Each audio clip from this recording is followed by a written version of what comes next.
Well, good afternoon and welcome, everyone. We're webcasting this afternoon live from the main building at the University of Notre Dame. Things are noticeably more quiet in this building during this time of COVID than they usually are, but it's also time of spring. And with new life in the air, we wanted to offer some creative outreach to our alumni and other interested participants from around the world. We're glad to have you with us here this afternoon.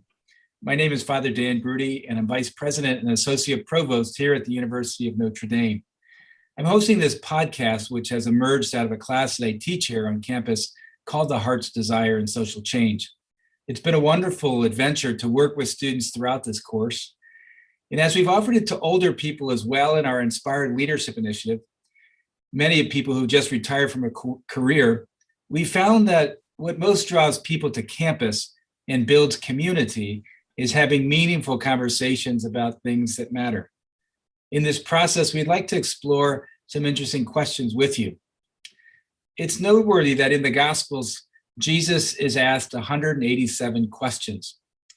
But interestingly enough, he only directly answers 3 of them.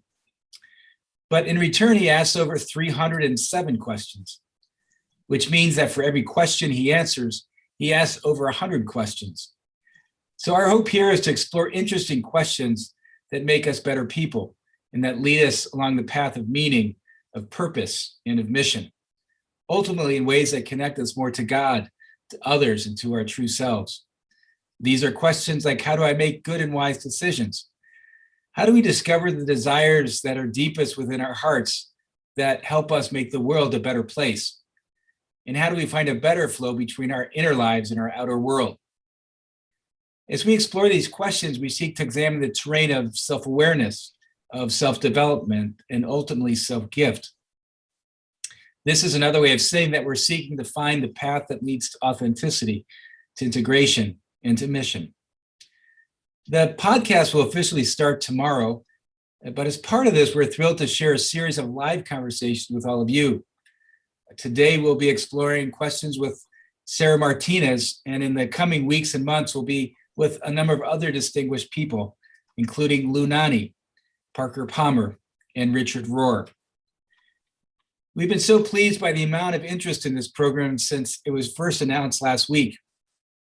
We have over 1,000 people who've joined our new Heart's Desire and Social Change community, and people are now connecting with us from over 30 countries. We're also grateful to those who are working with us for their involvement in this series. I'd particularly like to thank the Alumni Association here at Notre Dame, and especially the Think ND platform, which is Notre Dame's online learning community. Well, we hope that you'll find your experience as part of our community to be engaging and inspiring, and a way to have more meaningful conversations with others around the world. Before we begin, I'd like to offer just a few comments on some technical details of our time together. You're muted now by the host to facilitate a smooth program without background noise. But to facilitate your engagement in this program, we will be having a question and answer session later in the program. You can do this by submitting your questions through the link below, which is available in the chat function. And we'll do our best to respond to as many questions as possible.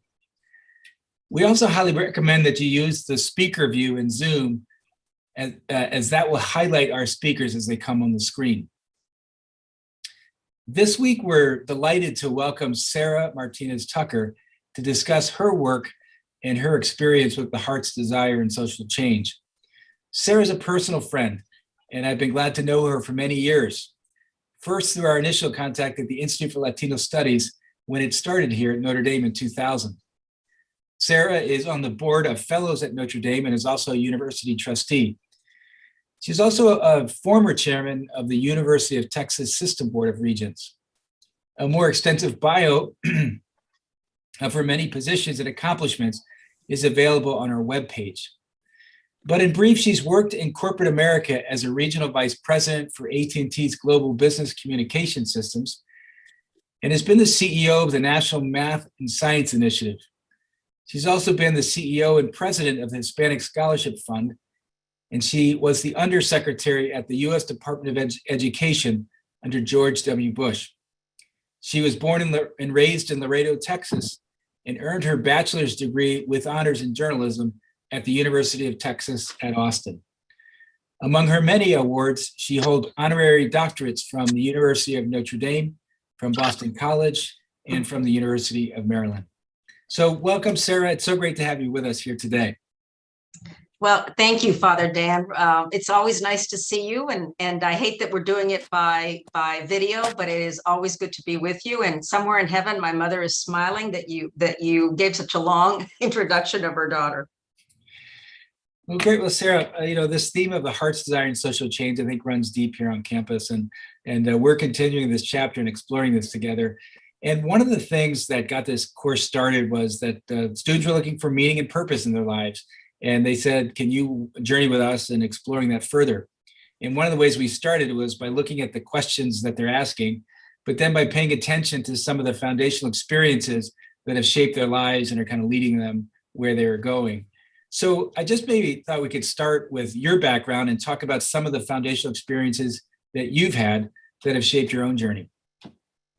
Sure, Dan, and let me just thank anyone that's taken the time to be with us this afternoon. I'm so grateful that you're investing in Father Dan and in the Heart's Desire series, because I think it's sorely needed at this time in the world. But Dan, you mentioned that I was born and raised in Laredo, Texas. I am one of the luckiest people you'll ever meet. My community, Laredo, Texas, almost 40% of its citizens live below the poverty levels. Less than 2/3 of Laredoans have their high school diploma, and only 1 in 6 adults in Laredo, Texas have their college degrees. But I was born to Viola and Ernesto Neto Martinez, and I think I need to honor my parents and talk about the values they instilled in their children. My parents, God bless Viola and Neto, they valued education as the key to a better life for their children. And even though my parents couldn't afford it, they scraped, and we saw them make many, many sacrifices, often going without, so that their children could get a Catholic education. Even with what surrounded us, in my family, it was never if you go to college, it was when you go to college. And the thing that means a lot to me is when a guidance counselor told their oldest daughter that she was not college material.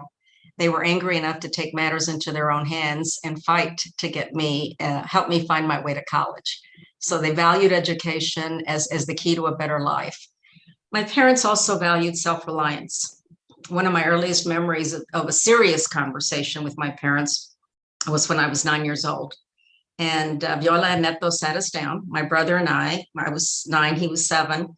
My baby sister had just been born the prior month. And my parents explained that even though they worked full time and that we were expected to go to school full time, we were going to start a family business because they felt that on their incomes and with their backgrounds, they would not be able to give their 3 children the experiences that they felt would enrich their lives and prepare them for, life after Laredo, Texas. And so we grew up never thinking it was odd to have parents that had 2 full-time jobs and that we were full-time students and expected to work full-time at the come-and-shop grocery store. So in 1964, the Martinez family embarked on the great adventure that was the come-and-shop grocery store at 3917 San Bernardo in Laredo, Texas. And, it was a full life, but, it taught me the importance of self-reliance. And the last thing about that they valued was a strong work ethic, hard work. I mean, even today, the 3 lessons that I learned in those first 18 years are lessons that shape every opportunity I have. It's personal or whether it's work. The first of them happened at the come-and-shop grocery store. During the school year, we were expected to work on weekends because we went to school and then did our homework in the evening. But during the summer, my brother and I alternated opening with my grandfather at 6 a.m. And we'd work till about 3:30 or 4. Then we could have the evening off, except for stock days. And on stock days, we were both needed at the store because one of us needed to help my grandfather with customers and the other one needed to restock. All the distributors were dropping off cases of what needed to be restocked, and we need to be stocking shelves. Well, my parents would close the store every evening. After their full-time jobs, they would come and they'd alternate so that one parent was always home with the children for dinner. But they would always write a note of what they expected the kids to do, my brother or myself, or both of us, the next morning. Well, I thought I was really smart. I very quickly figured out that the sooner I tackled my chores between customers, the sooner I could maybe take breaks and sit on the Coke machine and read comic books. My little brother, God bless him, he needed the threat of my grandfather saying, your mother's going to be here any minute. Your mother, and my mother wasn't the one, sorry, I know you're not supposed to say it now, but she was one that pinched. And so my brother, so sure enough, we're sitting there one day and I happened to be on the Coke machine reading a comic book when my mother walks in, and she was livid. She said, Viejita, what are you doing? And I said, Mom, you should be really proud of me. Abuelito, my grandfather. By 10:30 this morning, I had my list all checked off. And she looked at me and she said, what do you think work is? She said, work isn't about coming and doing what's expected of you. Show me some initiative. Walk around the store. You know, what is it that we can do to make more customers want to be here, to make customers want to spend more money? You can't just show up. You know, you got to show up and be ready to make a difference. The second lesson happened much later when I was in high school and I couldn't sleep. And I didn't think I was making noise. I knew I hadn't woken up my brother and my sister who slept in the same room, but I woke up my mother. And so she came and I said, you know, Mom, they're going to make a big announcement at school tomorrow. And I'm nervous that I'm going to disappoint you and Dad because I'm not going to be included in the announcement. So she went and woke up my father and he came and sat on the bed and he said, Mijita, you're never going to disappoint your mother or me, you know, as long as you do your best. And Dan, I had to sheepishly admit that I didn't think I'd done my best. And he said, do you like the way you feel? And I said, no, sir. And he said, Mijita, if you do your homework, if you show up and give your best, you won't ever feel like this again, and you'll never have reason to be embarrassed. Do your homework and do the best that you can. So Sara, the last, go ahead. No, go ahead, finish up. The last thing was the night before I went off to college. As I mentioned, my parents fought hard so that their daughter could go to college. My dad pulled me outside and he said, Mijita, you're going to go and they're going to be people that are very different from you. And Dan, it took many, many years for me to find out the rest of why he delivered this message to me, but that's a story for a different time. He said, I want you to remember you're a person first, and then a gender, and then an ethnicity. Ask for help when you need it, but don't ever let me catch you relying on crutches. He wanted me to step up to the challenge. And so at the age of 18, when I left Laredo, you know, I was firmly convinced that no matter what circumstance you were born into or what circumstance you found yourself in, you yourself could work out of it. You know, education was the tool, and self-reliance and hard work was what's going to move you forward. And so that was me at age 18. Well, Sara, talk to us a little bit about that changeover from the streets of Laredo and the values that you learned there to the streets of Basking Ridge, New Jersey, and kind of corporate central of AT&T, where I lived in that same neighborhood and grew up in an AT&T family. So very different values. And I'm just wondering, how was that for you to take those foundational experiences and those learnings and migrate, if you will, into a whole other space that looked at the world differently? So, Dan, I hear two different questions. Number one, just finding myself from, you know, how did a girl from Laredo end up in Basking Ridge, New Jersey, or in, you know, the White House, you know, later when I worked for President Bush, as you mentioned. And then the other one is those values and how they influenced me along that journey. So if you don't mind, I'm going to take them one at a time. What I've come to appreciate is when you're young and you're not exposed to a lot or what's possible, you end up just moving yourself forward. You know, it's almost, you know, for those of you that saw the old Raiders of the Lost Ark, it's almost like Indiana Jones. You know, you make it up as you go along. You just know you have to keep yourself moving forward. So I went to college. I got a degree. I majored in journalism because I had won an award in high school for feature writing. And I thought, well, it's the only thing I'm good at. I'll major in journalism. I got a job when a city editor or a major metropolitan called the news desk at the student paper and said, send me a top writer. And he recommended me, and I said, I'm 6 hours short of graduation. And he said, we can work that out. Summer school will take care of it. So I went to go work as a journalist. 2 years later, I knew I'd made a mistake. My dad was right. I got my MBA. And again, I mentioned I was lucky. A friend, I didn't know colleges had career placement offices. A friend called me and said, I signed up twice for AT&T and I forgot to take one off and I'll get penalized. And I said, Marianne, I've got 3 jobs. I can't take time out to go do an interview. And she said, I'll buy you dinner, which, for any poor student working many jobs, dinner out versus, top ramen was always a good idea. And I did well. And I made the decision. I didn't know what to do with an MBA and an undergraduate in journalism. And so I thought, they're offering me a position. I don't know anything about corporate. I'll go in marketing. I'll go in sales. I'll go in staff jobs. If I'm going to start my own company, they can help me get out of debt. I had acquired debt to get my graduate degree, and I was only going to do it until my debt was paid off.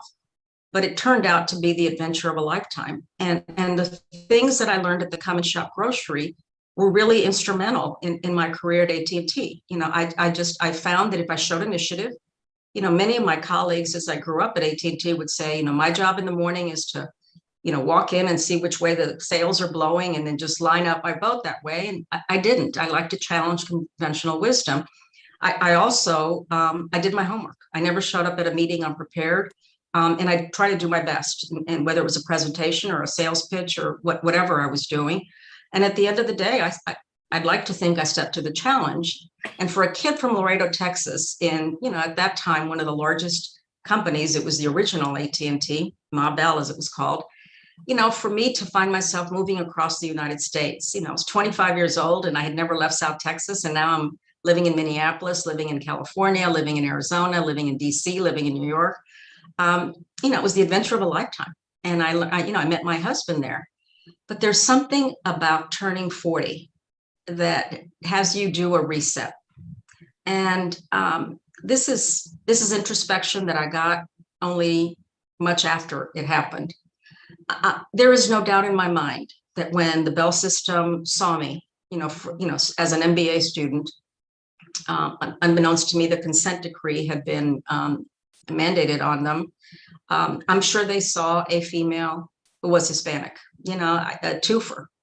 I didn't see myself as a Hispanic female. I showed up in Minneapolis, Minnesota, the only Martinez in the phone book at the time, but, I just didn't even stop to think about that. My group was all first-time corporate, entry-level employees. And then I saw, once I met my husband, I saw myself as identifying with, women that were part of 2 career families. And so, AT&T saw me as a Hispanic female, and I didn't see myself as that. But the better I did at the company, I was fortunate enough, I became the first Latina, the first Hispanic female to reach AT&T's executive level. And if your performance levels were high enough, you got to be on the surrogate list for when the chairman and CEO was asked to give speeches. So I started doing a lot of external speaking for AT&T with women's groups, with diversity groups. And I realized the energy I got from that. And I started thinking, AT&T saw me as a Hispanic female and I didn't. But now I see my culture matters. My husband used to laugh because we'd go to Mexico every year, and our house in San Francisco, which was a very contemporary home, my husband said, Sara, it's beginning to look like a Mexican mercado in here. I had all sorts of things from my culture. My culture became really important to me. And I had this awakening that there were probably 10 or 15 people that could do the job I was doing at AT&T. I was doing a good job, but there were others that could do it. And it was a really isolating thing when you've been since 18 to age 40, 41, when you've been just trying to keep yourself moving forward, to kind of look in the mirror and say, is this what I'm meant to be? And when I would talk to my husband, Greg, about it, he'd just say, well, I don't want you running away from something. I want you to run towards something. And what do you do when you're in your 40s and you forgot to keep asking yourself, what do I want to be? And that's what had happened to me. I just started pursuing the next opportunity. And, using those values that my parents had taught me, the work ethic to advance my corporate career. But there was something missing. And I'm not the type of person who I'm a good multitasker, but if you have me at 120%. I can't be out, lurking for other work or networking. I'm going to give you all I got. So, my husband and I had decided that rather than move around like corporate gypsies, we were going to live in San Francisco. I had been commuting from San Francisco to New Jersey from 91 through late 1995. And I was fortunate the company, reimbursed me for all my expenses. They wanted me, in those headquarters jobs. But, quality of life just wasn't what we needed. We weren't building a life for ourselves on the West Coast. And so the question becomes, will Sara have the courage to leave something? And I just, when you grow up low income, you're debt averse. You don't want to go into the hole to finance a discovery period. Well, fortunately, I saw AT&T through deregulation, divestiture, and they announced a trivestiture, and there was an early retirement. And so I was able to retire early. And this is the first time discernment really hit me, when I couldn't use my parents' tools of education and then hard work and self-reliance to move myself forward. What do I go back to school in? I had to discover what I was passionate about. And so in short, I gave myself 2 years, and I called 4 CEOs in San Francisco, because I disciplined myself to think, what is it that matters to me? Economic development is still really key to me, and it ties into education. So does the glass ceiling for either minorities or women. And last but not least, higher education, whether from the institutional side or from the student side. So I called these 4 CEOs and I said, I'm free labor. Give me a really important strategic project and I'll volunteer myself. So I went on a journey of self-discovery in each of those areas. I also started visiting my parents more in Laredo. And this time I would visit with the eyes of someone looking in versus me growing up looking out. And I realized, that was the first time I realized just how lucky I was to be born to Viola and Neto Martinez, what they instilled in us, and when I saw all these kids, my heart broke for them.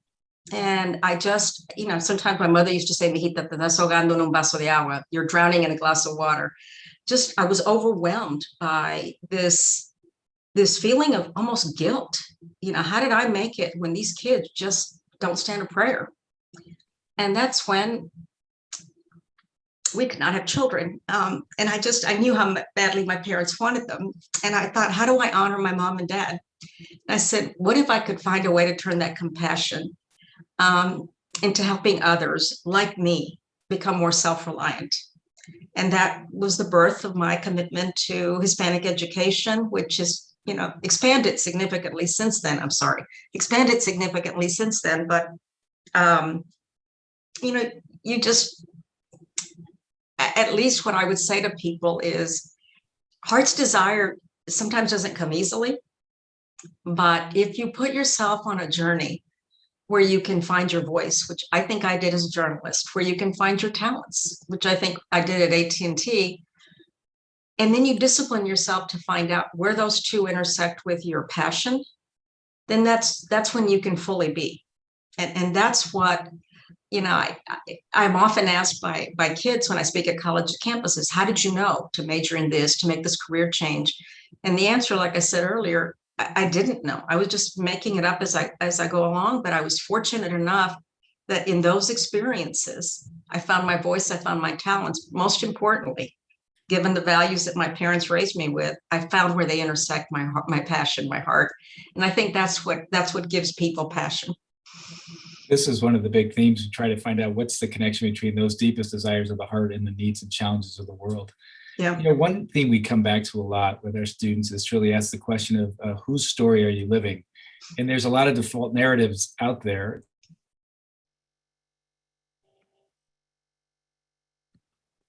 Did you hear that, Sara? It looks like I was muted there for a second. But we really help students reflect on whose story they're living, because there's a lot of default narratives out there. And a lot of times we're living somebody else's story. From what you lived, you actually kind of grew up with a story, but you had to kind of adopt another story. You went into corporate America. You started listening to your heart more as you made it, kind of as you were successful in corporate America. And you say, there's another story I need to be living and need to get back in touch with. Can you tell us a little bit more about kind of how that story came into focus and how you came to question maybe the story that was given to you in terms of what it meant to be successful? And in that sense, how you redefine success?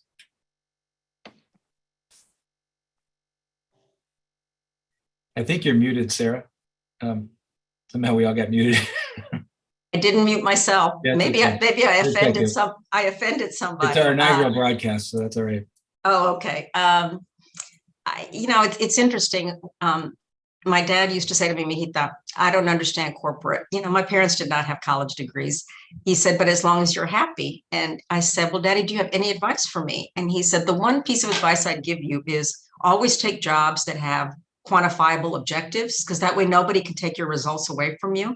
And so that was my definition of success. It was, whatever assignment that I'm given, I'm never going to bring my boss problems. And I'm always going to, meet or exceed whatever commitments I make. And so success became more metric driven for me. And I had done an exercise that maybe we can talk about later, my corporate life, and that really wasn't who I was. Who I was who I wanted to be was someone who was a great family member and someone that was going to honor her mother and father for all the sacrifices they made for the 3 kids. And that's what was so scary for me, that discernment that I just talked about what do I do when I don't know how to connect the 2 dots? And I'm lucky that, while it wasn't a formal education beyond my MBA, I was able to go to school doing volunteer work for the president of the Greater San Francisco Chamber of Commerce, for the president of Alumni Resources, the president of Golden Gate University, and the then president, the founder of what was then known as the National Hispanic Scholarship Fund. And by dipping my toe in all of those areas, I thought, I'm still going to be committed to economic development. I'm still going to be committed to helping people break the glass ceiling, gender or ethnic, racial. And I'm still going to be committed to making higher education possible. But my focus has to be on, initially, because a point of view can change. Initially, it's those kids who grew up like me. When I first met then President-elect George W. Bush, I was describing my work at the Hispanic Scholarship Fund, and he was a little impatient with me, and he said, how early do you start? And I said, well, Mr. President-elect at the time, in high school. And he said, it's too late. He said, I've been to schools all over the state of Texas, and I look at 3rd graders, and you look at their eyes, and you can tell that they've already lost all hope. And in my mind, just this notion of helping kids who grew up like I did have the education they needed for the destinies that they wanted to create. Too many kids that grew up like me, their heritage is their destiny. And that's fine if it's a choice. But I wanted more kids to have choice. And so, for the first 9 years of my Heart's Desire work, it was focused exclusively on the Latino community. I then ended up, as you mentioned, in the Department of Education. And that's when I pivoted a bit. And I came to appreciate that my community was underserved, but so are a lot of other Americans, ranging from different high school students, working adults, returning servicemen. And because my responsibility was, all education beyond 12th grade, whether it was vocational, 2-year, 4-year, private, public, or for-profit, I expanded my definition to say, I'd like from the rest of my life to be about making sure that every American has the opportunity for the education they need for the lives that they want. And so it was funny because it happened really quickly, and I didn't take the full 2 years. It was about 19, 20 months when I started working as the CEO of the Hispanic Scholarship Fund, which we renamed. But then since then, it's evolved. And now I find myself, I still speak to a lot of student groups, but now my work is largely through educational institutions. You mentioned my work at the University of Texas System, my work at my work on the board at Notre Dame, and now it's shifted to making sure that those students that I serve have a voice in the policy room. Was it hard to make the shift once again? So you're going from Laredo to corporate America to the Hispanic Scholarship Fund, then back into the government politics. Was it hard to kind of stay connected to what mattered most to you as you shifted to these different spaces? Not really. I had to use them in different ways. Certainly in corporate, you work hard and more often than not, it's recognized. In the not-for-profit world, there's a lot of heartbreak. First of all, you've got to learn to be chief cook and bottle washer because you've got to do everything in a not-for-profit. The second is, at least for my organization, we wanted to raise money directly for students to let them pick the higher education institution that they would go to. For many donors, it was too open-ended. I'm giving you money for a scholarship. How do I measure return on investment? And it was solving for that. As I worked more and more in my community, and you learned about different needs in the community, you couldn't come out with an offering until you first got your board to sign off on it, and then you raised the money to get it done.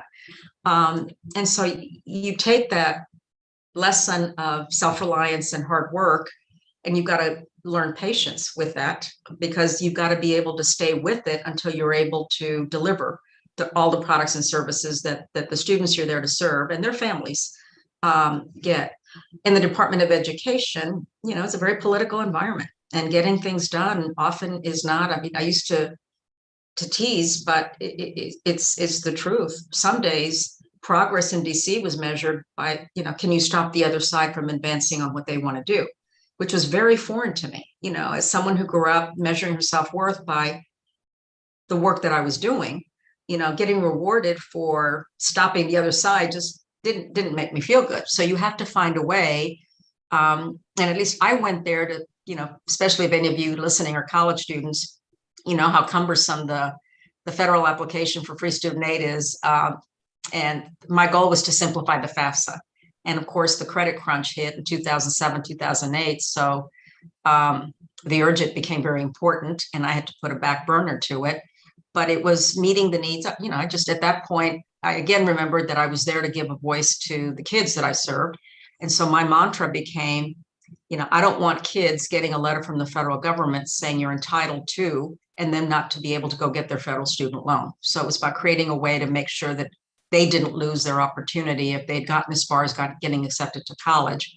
And it was also about creating inspiration for them, which we did through a website. But I had to learn how to do the definition of hard work, and the definition of self-reliance was very different there, but it didn't lessen my commitment to either, because at least for me, that's who I am. Although I did get accused by someone from the Office of Management and Budget during the real crunch time of trying to get the student loan program out the door. He said, Sara, the problem with you is you think everything is possible. And coincidentally, now that I think about it, his name was Dan.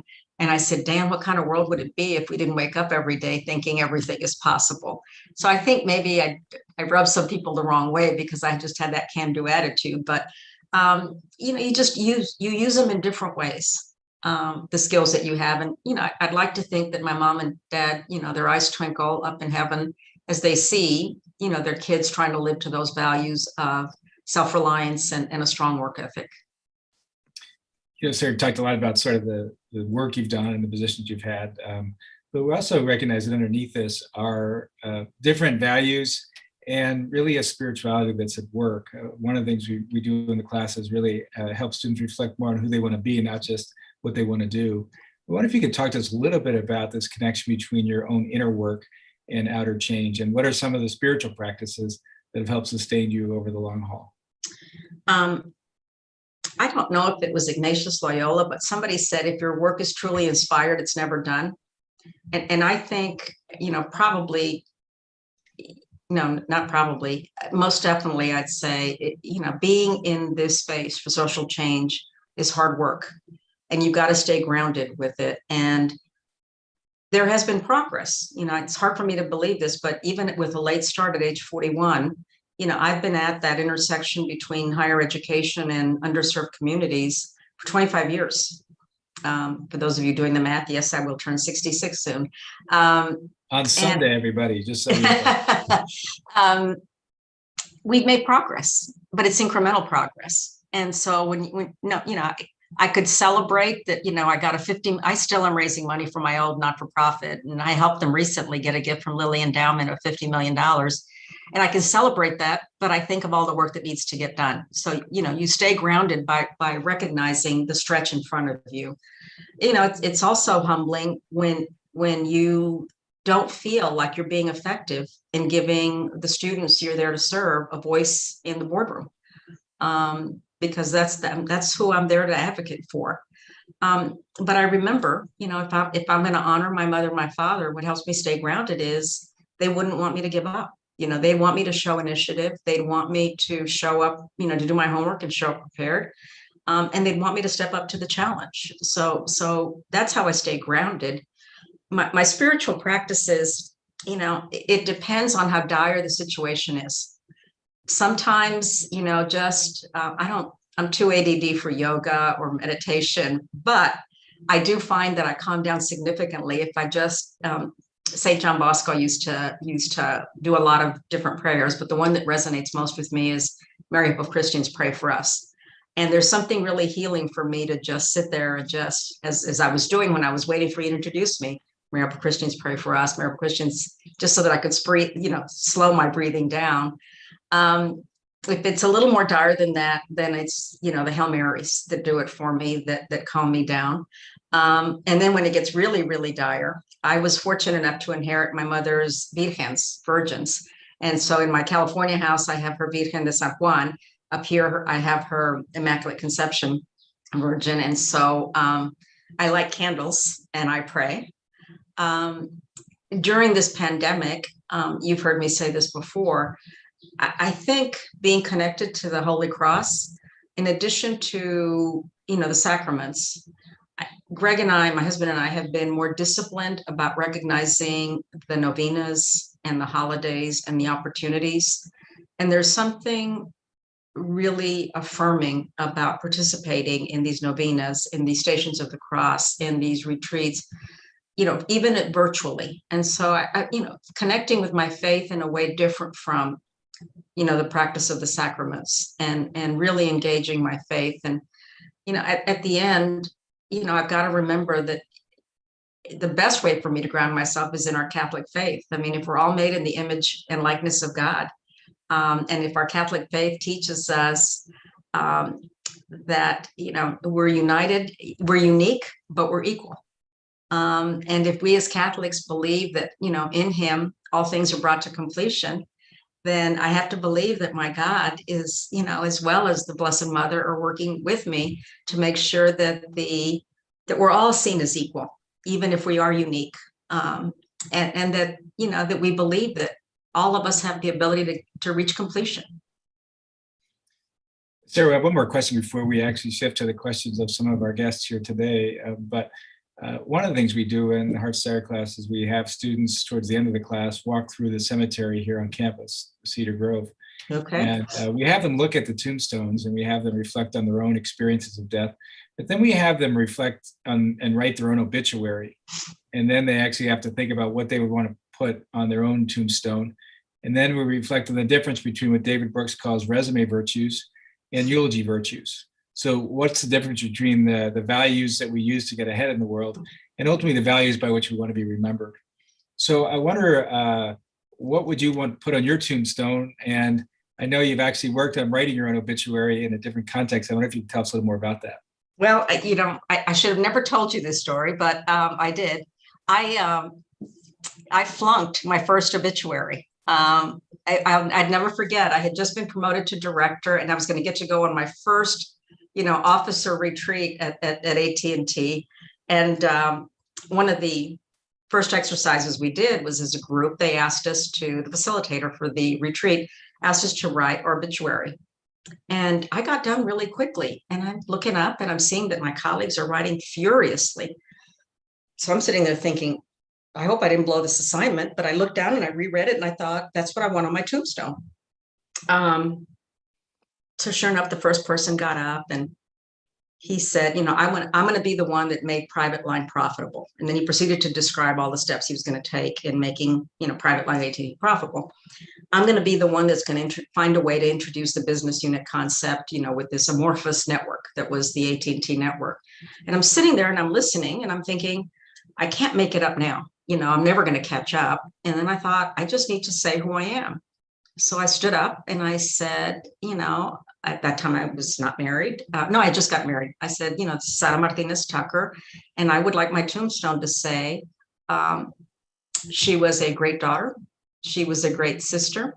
She was a great friend. And she was a great wife. And the facilitator said, you missed the assignment. What is it you want to be remembered for here at AT&T? And I said, with all due respect, I'm hoping I live long enough that when I pass, I just want the people that matter to me in my life to feel like I was a good person to them. And, I'd still say today, somebody can, even though I don't do it, somebody can Google me and figure out what I did in my career. But I hope that when I pass, my parents, my siblings, my sister-in-law and my brother-in-law, my nephews, my husband, my friends will all say, she was great to have in our lives. Well, Sara, you would have gotten an A in our course. So for sure on that. If only I wasn't such a llorona today. We talk about La Llorona in the Hispanic community. I'm hoping these are tears from my mom and my dad. Well, thanks, Sara. When I was in the seminary, I was a chaplain in the hospital, and when I worked at a cancer ward with heart attack patients, and when people were near the end, I often asked them, how do you want to be remembered, and what has life taught you after all these years? And it was very instructive to me as a young seminarian to hear that what people most put their energy in, their work, for example, was not what they really wanted to be defined by in terms of the end of their lives. So you're really giving us kind of a great sense of what it's like to leave the radio, to pass over into new spaces, and then to come back to it again as a changed person, but also to keep going deeper on that journey and ask, what is it that really endures and what's most important and how do I live out what matters? So before you open to questions, can I just say one thing? We lost a colleague on the board of trustees, Jack Sandner, and I listened to his service virtually.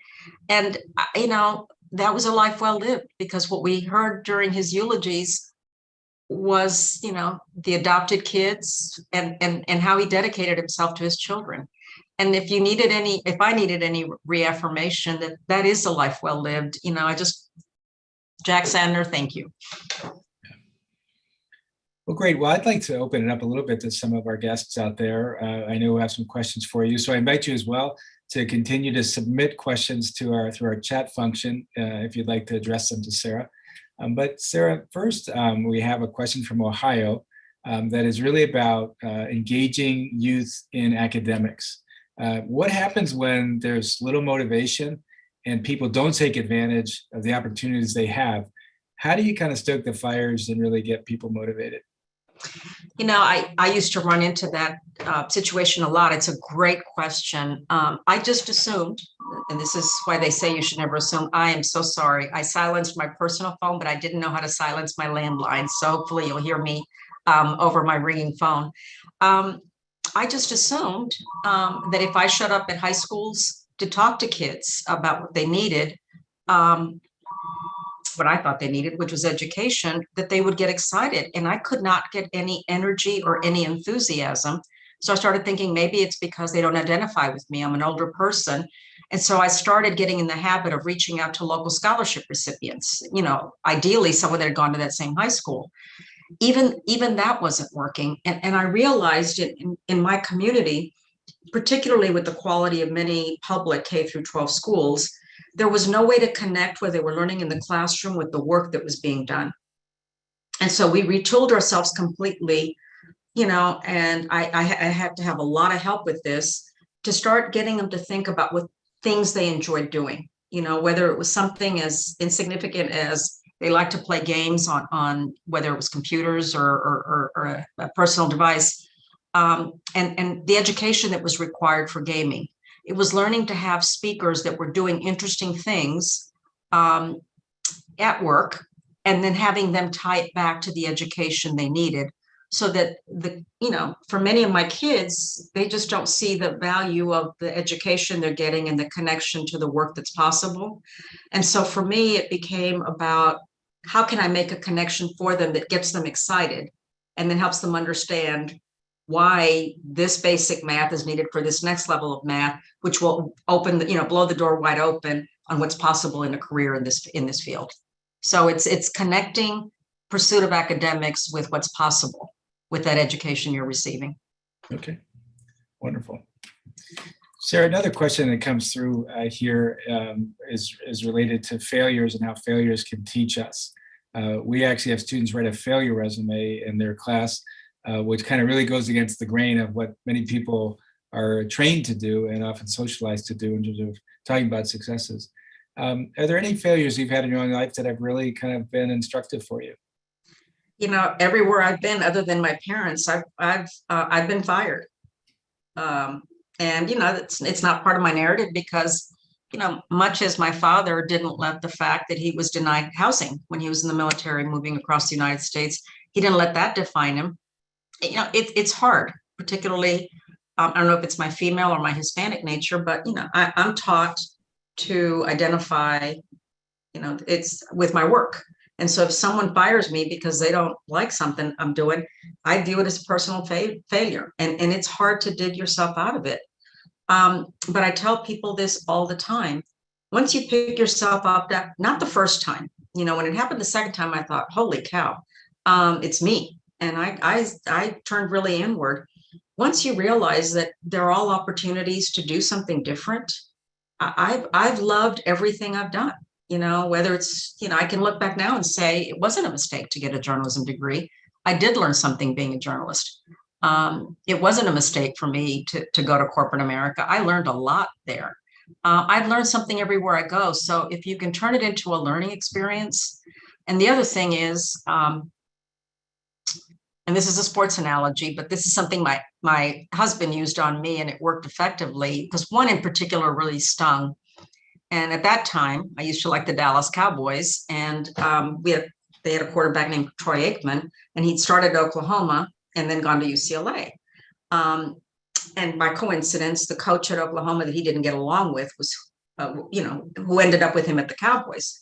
And my husband said, they're looking to trade Troy. Do you think he's a bad guy? And I said, no, he doesn't get along with the head coach. And he said, it isn't his work that's the issue. It's the politics that's the issue. And so at the end, I just sit back and I try to figure out what is it about the relationship that didn't work that I can learn from versus viewing it as I didn't do the job because I was doing the job. It was just how I was doing it. And so, sometimes it calls for a reset and sometimes it calls for some fine tuning.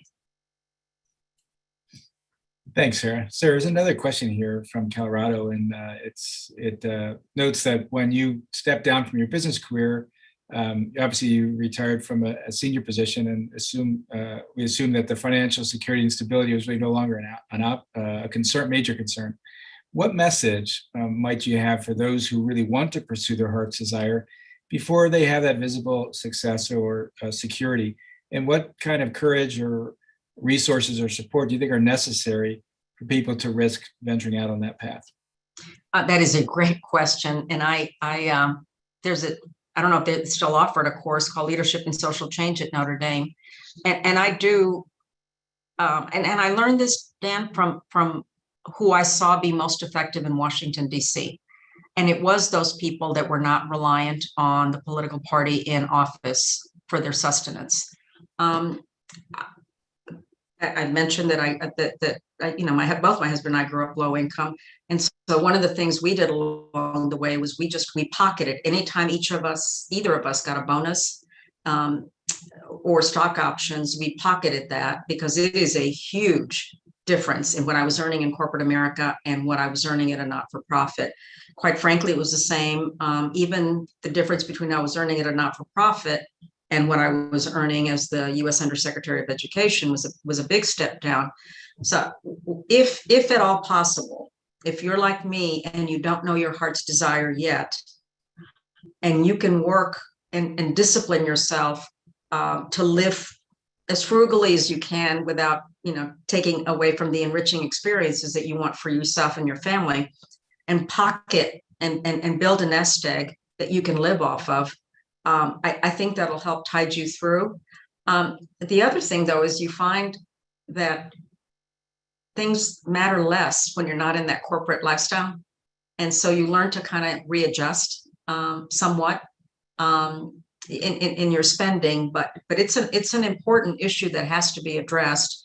The good news is, in my not-for-profit world, once in both positions, whether at HSF or at the National Math and Science Initiative, once they see that your level of work is what they want, then you should feel confident enough to ask if they would support you in getting paid board seats, because then that can supplement the income that you're getting for your family and not tax the not-for-profit that you're working on. Obviously, you can't do that when you're in government service, but certainly.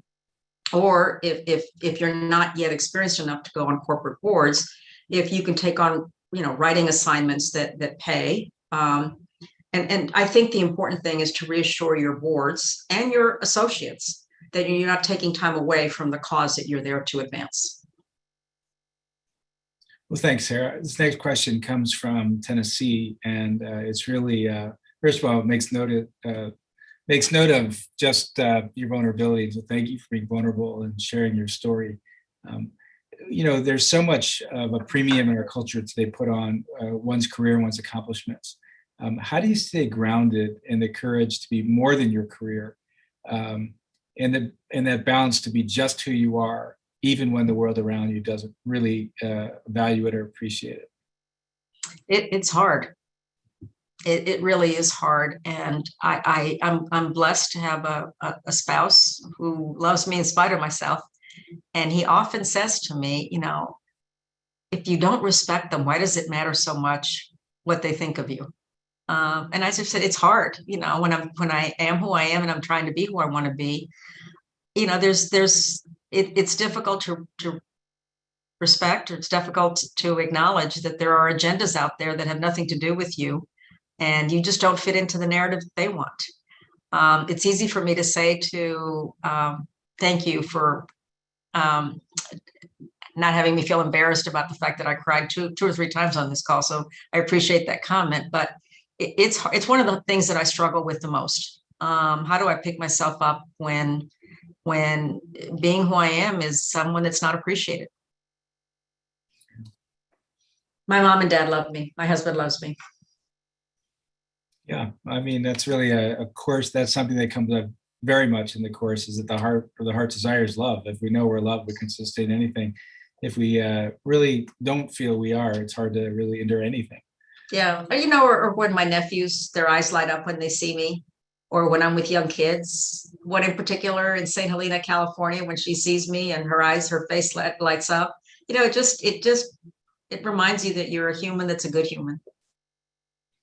Well, great. So we have time for one more question, and then we'll transition here. But it's really about who you are talk about who you are as a person, but also who you are as a Latina, who you are as a woman. What is it like to be in that position as you try to look at issues of diversity, equity, and inclusion, as well as even influencing the board of fellows and the board of trustees here at Notre Dame? Earlier I mentioned about our Catholic faith and this notion of equal but unique. I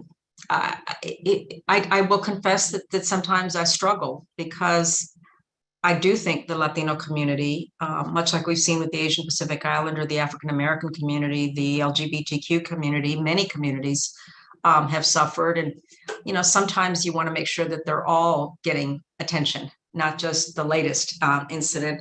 And so it's a struggle for me, but what I try to do is remember my responsibility in those settings.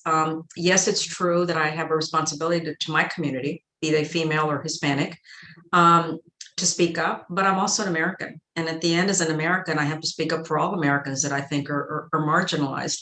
So what I've learned, and the work that we're doing at the University of Notre Dame, particularly around social justice, has really helped me grow into how much our Catholic faith has to teach us about this. And at least for me, I sometimes forget, and I use Spanish when I shouldn't use Spanish. I try to be cognizant of it and explain it in English right after that. And yes, I'm a girl, and I'm unapologetic about being a girl, but um, you've got to learn to remember that when you walk into a boardroom or to the fellows room, you kind of got to have to take off your personal hat and remember who you're there to serve. And when I'm in a boardroom, I'm in the board of trustees room just to stay with Notre Dame. I'm there to represent all students, and at the end, because of my work on the Faculty Affairs Research and Scholarship Committee, I've got to represent our faculty and make sure that we're doing everything we can to have excellent research programs and graduate studies at Notre Dame. When I walk into the Board of Fellows, it's as a trustee, but it's also as one who's got the additional responsibility of our Catholic character at the University of Notre Dame. So I think for me, it's remembering what hat to take off when I walk into the room, what hat to put on, but never forgetting that it's just a hat that changed. The person wearing the hat is the same person. Well, thanks, Sara. I mean, that's a wonderful note to end on. I think just recognizing that, being who we are, regardless of where we are, it makes us free. And to be free to live our own story and be who we are is a big part of what this journey is about. So before we close out today, I do want to make mention of the fact that Sara also is accompanied by a wonderful human being, Greg Tucker, her husband, who also, among his many talents and gifts, which he has many, leads the selection of the Notre Dame wines every year. So Greg actually works with vintners. There are some 30-some Notre Dame graduates who have vineyards, and there's a selection committee each year that picks Notre Dame wines, and the profits from that go to support scholarships at Notre Dame. So Greg does a phenomenal job with that. So Sara, in addition to these many talents in her commitment to social justice and working in many different atmospheres, really knows how to enjoy a good glass of wine with everyone. So except during Lent. So, yeah. Can I just say one thing? I know many of the people that are listening are alums or faculty or students at Notre Dame. Greg and I were not fortunate enough to attend Notre Dame, but you should know that it is our spiritual home. It's where my husband became a Catholic, and it's where I found my heart and my renewed faith in my faith again. So we're home, and I love sharing my home with all of you that are with us today. Thank you. Well, thank you, Sara, again for joining us. Thanks you for this inspiring just look into your own life and your own journey, and for sharing your story with us.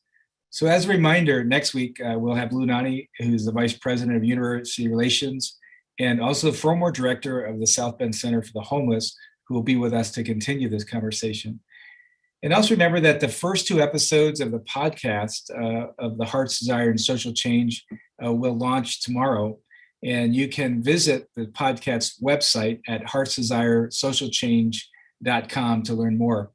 So we hope you can join us as we continue these conversations about meaningful questions that I think are part of our lives and the ways we can explore them together.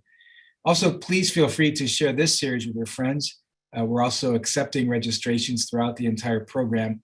And so these meetings that we have can stand alone or be viewed together. So thank you again for joining us, everybody. So from here, under the dome at the main building, we thank you for joining us today. God bless you, and hope you can join us next week.